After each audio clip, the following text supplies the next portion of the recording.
So, obviously when it comes to women's boxing, it's always 2-minute rounds, and I know you've never really had a problem with it. I know Amanda doesn't really have a problem with it, but this is literally the biggest sport, the biggest fight in women's boxing history. Do you kind of feel that there should be like a special exemption to let you guys fight for 3-minute rounds?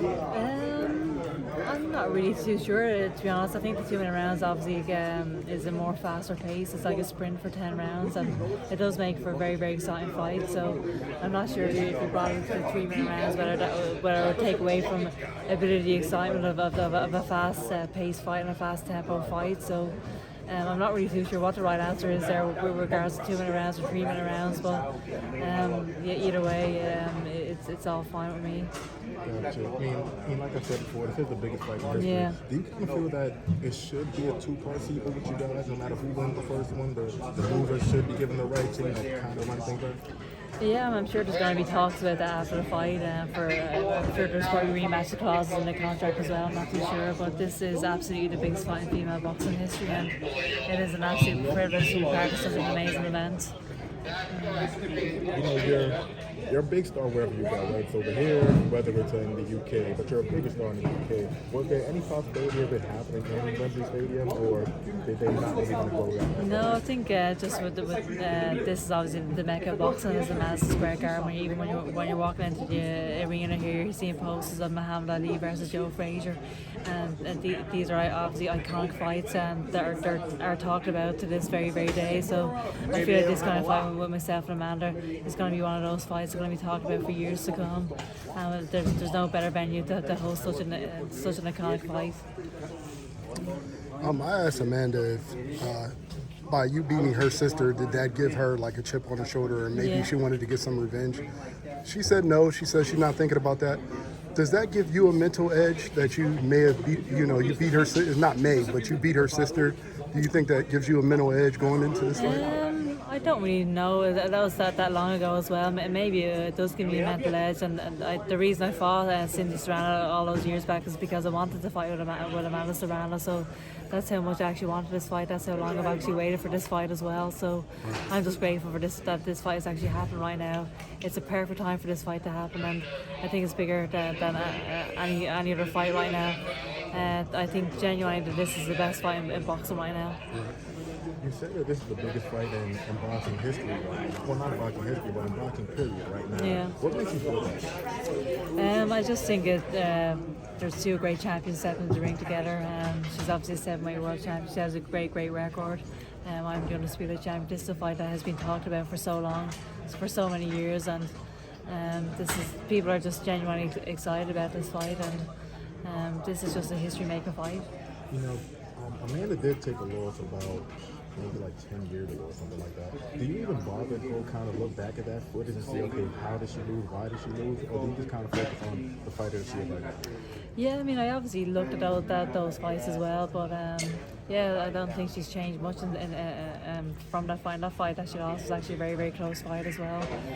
But I'm more obviously looking at her recent fights and her recent performances, and I feel like I have everything in my arsenal to be victorious, and I'm sure she does as well. We're obviously both stepping into the ring with champion mindsets, and we're both believing that we are going to come out with a great win under our belts. But I guess we'll find out on April the 30th. Are you going to be tuned in this weekend to watch Clarissa Shields versus Emma Kozin?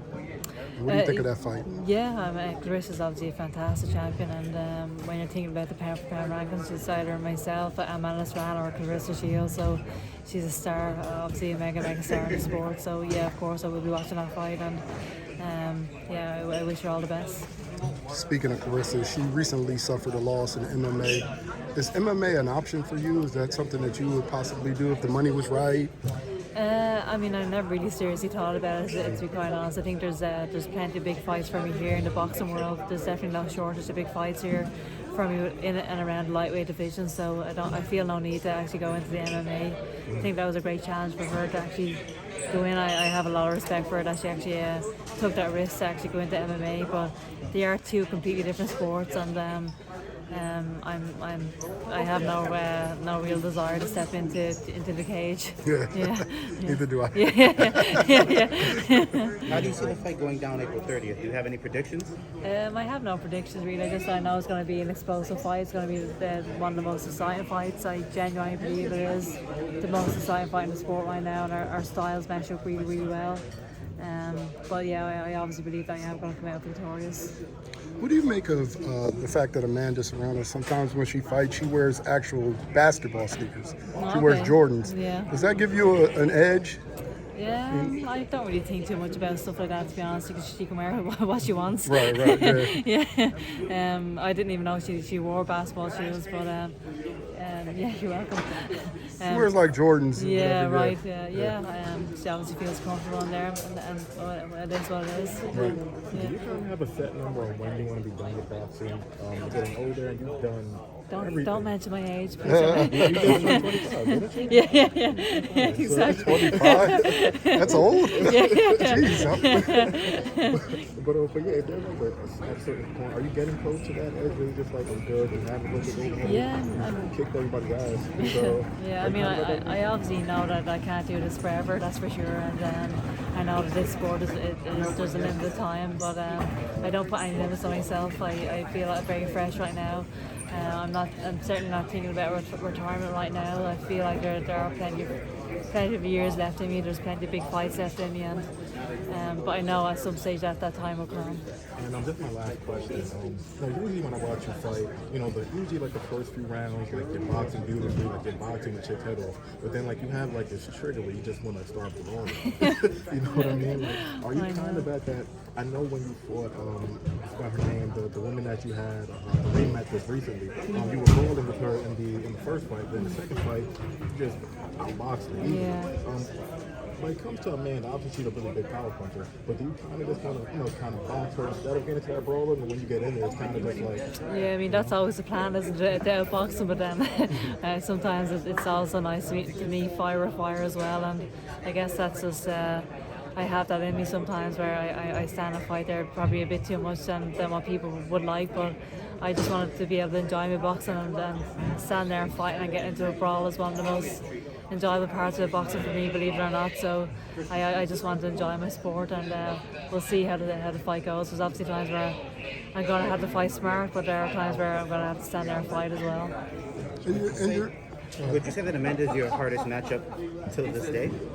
Possibly. I mean, we're obviously going to see on the actual fight night, but I'm obviously preparing for my hardest fight to date, and we'll see how the fight goes. I just want to bounce off his question a little bit. You seem so soft-spoken and sweet. Explain how that click when you go in there and you just throw it. You just throw those punches. What gets in you? Is it being hit or is it? I don't know. I think it's just in my blood, really. I think there's plenty of fighters who probably are soft-spoken outside the ring, but once you step inside the ring, it's a different story. Right. I don't usually have a lot to say outside the ring. I am a very quiet person, but boxing is my number one passion. It's my life, and I'm gonna do whatever it takes to actually win the fight. Thanks, guys. I gotta wrap it up. I appreciate it. Thanks so much.